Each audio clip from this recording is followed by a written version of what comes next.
Dan yang pertama kita bahas terkait dengan kritik DPR, di mana usai dilantik, Menteri Keuangan Purbaya Yudi Sadewa langsung mendapat hujan kritik sekaligus harapan ketika mengikuti rapat kerja perdana dengan Komisi 11 DPR RI.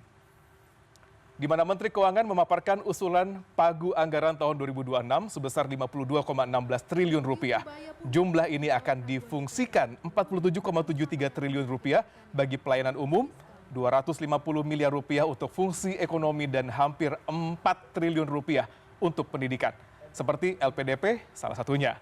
Menteri Keuangan Purbaya optimis dapat membawa perubahan pada stagnansi pertumbuhan ekonomi di angka 5% selama ini dan diharapkan bisa menyentuh level 6% ketika ia menjabat sebagai Menteri Keuangan.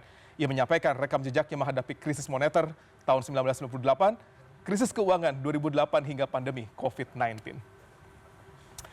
Ada optimisme dari Pak Menteri baru, gitu ya Mas, akan membawa ekonomi Indonesia dari yang sekarang stagnansi mungkin ya di level 4,8, 4,9, 5, 5,12 terakhir masuk ke level 6%. Kira-kira change-nya akan seperti apa Bang Rizal kalau kita melihat kemarin apa yang diobrolkan di DPR di Komisi 11? Iya, saya kira Pak Menteri baru ini punya punya satu harapan besar ya bagi publik begitu.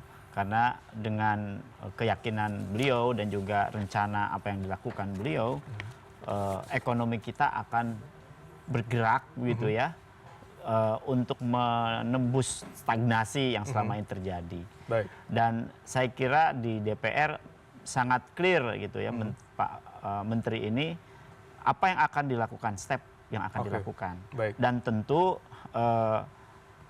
statement ini kita tunggu gitu ya, tidak hanya dalam konteks policy kebijakan keuangan statement, tapi juga kebijakan yang efektif dan memang bisa kita lihat hasilnya gitu. Karena yang paling penting adalah bagaimana kebijakan itu efektif ya dan bisa menyelesaikan persoalan-persoalan yang disampaikan oleh Pak Menteri itu. Pak Menteri, kalau kita lihat sama-sama mungkin gaya komunikasinya Pak Menteri Purbaya dengan Bu Sri Mulyani itu cukup berbeda gitu ya. Betul. Bu Sri Mulyani sangat tertata gitu ya, sangat menjaga-jaga, sedangkan Pak Purbaya itu lebih yang koboi gitu kalau orang gitu ya.